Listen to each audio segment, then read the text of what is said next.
Shweta Munjal, senior consultant fertility and IVF. आज हमारे साथ जुड़े हैं बहुत ही special people in my life, Neha and Ankush. Neha and Ankush, आप अपनी जर्नी के बारे में कुछ शेयर करना चाहेंगे तो it will be very helpful for others who are facing difficulty to conceive. We are those couple like every other couple who want to have baby in their life after marriage at some point of time, maybe early, maybe later. तो हमने भी 1.5 year of marriage के बाद we started, I was diagnosed with thyroid. तो थोड़ी tension तो होती थी क्योंकि सुना था थायराइड में कंसीव करने में डिफ़िकल्टी आती है, बट देन ठीक है, होप्स आए क्योंकि काफ़ी लोगों को देखा था जिनको थायराइड था बट दे इजीली कंसीव। फिर उसके बाद से हम लोग नेचुरली ट्राई करने से पहले हम लोग डॉक्टर को कंसल्ट करे थे अपने होम टाउन में Jamshedpur. We are basically from Jamshedpur Jharkhand. तो फिर नॉर्मल जैसे चेकअप्स होते हैं वो सब हुआ। फिर 3 months के बाद ही वहाँ पे मेरी गायनोकोलॉजिस्ट ने मुझसे HSG टेस्ट करवाया था, जो मैं थोड़ा डर रही थी करवाने में, बट स्टिल कराना तो पड़ा क्योंकि फिर और कोई ऑप्शन नहीं था उस टाइम पे। फिर करवा लिया एंड तो ट्यूब्स वगैरह सब नॉर्मल थी, उतनी कोई प्रॉब्लम नहीं थी। फिर भी हम लोग ट्राई करते गए तो रिजल्ट नहीं आया। फिर दूसरी गायनोकोलॉजिस्ट को जब तक दिखाने पहुंचे तब तक मेरे को PCOD डायग्नोज हो गया था। फिर बहुत सारी खाने वाने में भी मैंने अवॉइड करना शुरू करा कि ये नहीं खाना वो नहीं खाना, जो डॉक्टर्स बताते थे वो तो करती ही थी। फिर खुद से भी कुछ गूगल करके करती थी कि चलो बहुत देरी ना हो जाए, अपने से भी कुछ ट्राई करते हैं। तो काफ़ी मतलब ये सब जर्नी ऐसे चलती रही। फिर उसके बाद काफ़ी सारी गायनोकोलॉजिस्ट को मैं मिली और कोई प्रॉब्लम्स हम दोनों में ही नहीं आई थी। अंकुश के भी सारे टेस्ट हुए थे, मेरे भी सारे टेस्ट हुए थे। हम लोग ने जिन गायनों को दिखाया है, कभी भी मैंने उनके थ्रू जितने भी टेस्ट थे सब हम लोग ने फॉलो किया, मेडिकेशंस फॉलो किए। उसके बाद भी लास्ट में एक डॉक्टर ने जब बोला कि इसको हम लोग अपने साइंस में मेडिकल टर्म्स में हम लोग अनएक्सपेक्टेड इनफर्टिलिटी बोलते हैं, तो बोले कि अब तुम लोग का टाइम भी निकल रहा है, एज भी निकल रहा है, तो अब तुम लोग एक IVF के लिए कंसल्ट करो। तो हम लोग वहाँ पे एक इंदिरा IVF केयर, एक IVF केयर था वहाँ पे, हम लोग ने वहाँ पे कंसल्ट किया था। तो हम लोग उतने हम लोग सेटिस्फाइड नहीं हुए थे। हम लोग को लग रहा था कि नहीं, हम लोग ठीक जगह पे नहीं है। तो फिर हम लोग ने यहाँ पे, मेरा ब्रदर इन लॉ रहता है यहाँ पे गुड़गांव में, तो हम लोग ने उससे कांटेक्ट किया कि यहाँ गुड़गांव में कोई अच्छा IVF सेंटर है कि नहीं। तो फिर उसकी जो वाइफ है वो जिस कंपनी के साथ टाई अप है, जिस कंपनी में काम कर रही है, उनके बॉस हाँ जी, उन्होंने बताया आपके बारे में। तो फिर हम लोग हमें आपका पता चला, और बल्कि हम एक्चुअली अपने होम टाउन में IVF के लिए नहीं गए थे, बट देन जो मेरी गायनोकोलॉजिस्ट थी उन्होंने बोला कि एक बार आप उनसे कंसल्ट सिर्फ कर लो। उन्होंने हमें ये डायरेक्टली नहीं बोला था, मुझे मतलब मेरे होम टाउन में किसी ने बोला ही नहीं था कि आपको IVF कराना पड़ेगा, यू डोंट हैव ऑप्शन। बस उन्होंने वो सेंटर में भेजा था कि may be they could guide you better. तो जब तक मैं वहाँ गई तो उन्होंने मुझे बोला कि पॉलिप हो गया।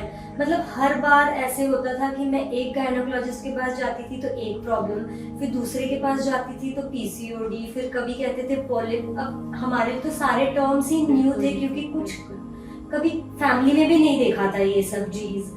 तो मम्मा लोग को भी एकदम आराम से हो गया था, या मेरी मदर इन लॉ को भी एकदम आराम से हो गया था। तो ये कुछ टर्म्स ही नहीं पता थे और बहुत निराश, मतलब बहुत डिसअपॉइंटेड हो जाती थी कि हर बार जाते कुछ नया निकल आता है, जबकि मैं इतना कोशिश कर रही हूँ। मैंने बहुत कुछ खाने में अवॉइड करना शुरू कर दिया था, मतलब बहुत लॉन्ग टाइम के लिए। किसी ने बोला तुम ये पाठ कर लो 3 महीने का, इतने टाइम का, सब कुछ किया, सब कुछ, ये पूजा कर लो, वो पूजा कर लो, ये व्रत कर लो, बहुत कुछ किया। ऐसे लगता था कि क्या पता कहीं से कुछ शायद मिरेकल हो जाए।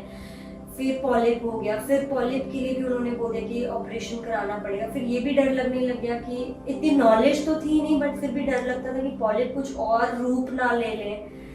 फिर वहाँ पे उन्होंने बोला कि ऑपरेशन करना पड़ेगा विद कट्स। तो एक बारी के लिए मन को थोड़ा मना रही थी कि ठीक है, किसी बीमारी को रखने से अच्छा तो तुम करा ही लो। फिर उसके बाद मम्मा ने भी रिपोर्ट सारी लेके अपने होम टाउन में कंसल्ट करी, तो फिर उन्होंने बोला कि मैंने 2 IUI भी कराए थे, दोनों अनसक्सेस रहे।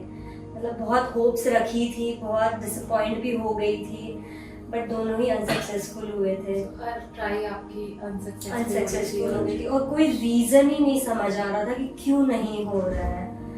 फिर उसके बाद जब हम यहाँ पे आए गुड़गांव में, डॉक्टर रचिता से मिले, तो फिर उन्होंने मतलब फर्स्ट डे जब हम लोग आए तो बहुत टेंशन थी, बहुत एंजाइटी भी थी कि पता नहीं है क्या बोलेंगे क्या नहीं बोलेंगे, क्योंकि इतना सब कुछ हर बार जाते थे तो कुछ ना कुछ नया ही अकर होता था। तो फिर मैम से मिले तो फिर काफी होप्स दिखे थे, मैम ने कुछ कुछ टेस्ट लिखे थे, टेस्ट भी सारे इतने अच्छे हो गए हमारे, कुछ भी प्रॉब्लम नहीं नजर आई।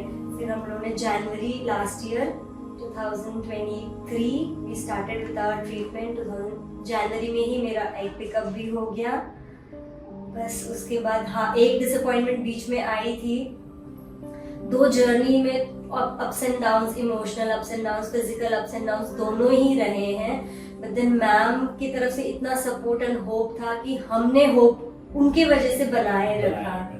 हाँ, वो हमें बहुत मोटिवेट किया। इनफैक्ट मैं बीच में जब घर गई थी, after things didn't go well एक बार के लिए, तो my father in law even asked me कि क्या गारंटी दे रहे हैं, तुमको क्या लगता है अब इस बार हो जाएगा? तो मैंने उनको यही बोला कि जब मेरी डॉक्टर को इतना कॉन्फिडेंस है कि होगा तो जरूर होगा और इस बार होगा। बस यही hope that kept us going. आपका ट्रस्ट है नेहा एंड अंकुश, और आप इतनी दूर से इतने सारे डॉक्टर्स से मिलने के बाद, इतने सारे फेलियर्स के बाद, बहुत ही नॉर्मल है, नेचुरल है कि हम ट्रस्ट नहीं कर पाते किसी से। करेक्ट, वो नेचुरल है। सो फर्स्ट टाइम जब हमने IVF किया तो unfortunately landed into miscarriage. Correct. That was even more disheartening, क्योंकि एक बार हो गया और फिर वो मिसकैरेज हो गया तो ये और भी डिसहार्टनिंग है। बट ये आपका ट्रस्ट है, आपका भरोसा, जो आज हम इस स्टेज पे आए हैं। And now Neha and Ankush are expecting their baby. Yes. हम 5th मंथ पे हैं, लेवल 2 स्कैन हम करा चुके हैं, अभी अपने होम टाउन वापस जा रहे हैं अपनी इस खुशी, इस मिरेकल बेबी के साथ। और it's not less than a miracle for them. और सो इसलिए हम यही बोलना चाहेंगे नेहा और अंकुश की जर्नी से कि कुछ भी हर्डल्स हों, कुछ भी मुश्किलें हों, बट राइट टाइम पे राइट गाइडेंस लेना, राइट ट्रीटमेंट लेना बहुत इम्पोर्टेंट है। फॉर एग्जाम्पल नेहा ने अपनी अनएक्सप्लेन इनफर्टिलिटी, किसी ने बोला PCOS, किसी ने बोला थायराइड प्रॉब्लम, किसी ने बोला polyp, but ultimately now with all that हम अपना एक बेबी एक्सपेक्ट कर रहे हैं। और मतलब ऐसे पॉइंट ऑफ टाइम, मतलब टाइम आ गया था कि कभी न कभी लगता था कि शायद मेरा होगा ही नहीं, बट फिर भी एक अंदर से विश्वास था कि होगा, कैसे नहीं होगा, होगा। और यहाँ पे आके मैम आपसे मिलके मोस्टली मतलब ये था कि नॉट जस्ट ट्रीटमेंट वाइज, ठीक है आपका तो वो काम ही है कि आपको ट्रीटमेंट देना है, बट देन साथ साथ जो इमोशनल सपोर्ट एंड गाइडेंस जो आपने हमेशा दी है ना, वो बहुत बहुत हेल्प किया है ma'am. That was like add on bonus point you can say. Thank you so much Neha. वो बहुत ज़रूरी है मैम इस टाइप के ट्रीटमेंट में। जब तक पेशेंट सेटिस्फाइड नहीं होता है ना मैम इमोशनली, वो बहुत इम्पोर्टेंट है। मतलब this is what we felt. Thank you so much for your trust. Thank you so much for your kind words. Thank you so much ma'am कि आप हमें आज ये ब्लेसिंग के साथ भेज रहे हो। This really means a lot for us. In my prayers and blessings. Thank you Thank you so much, ma'am. ma'am.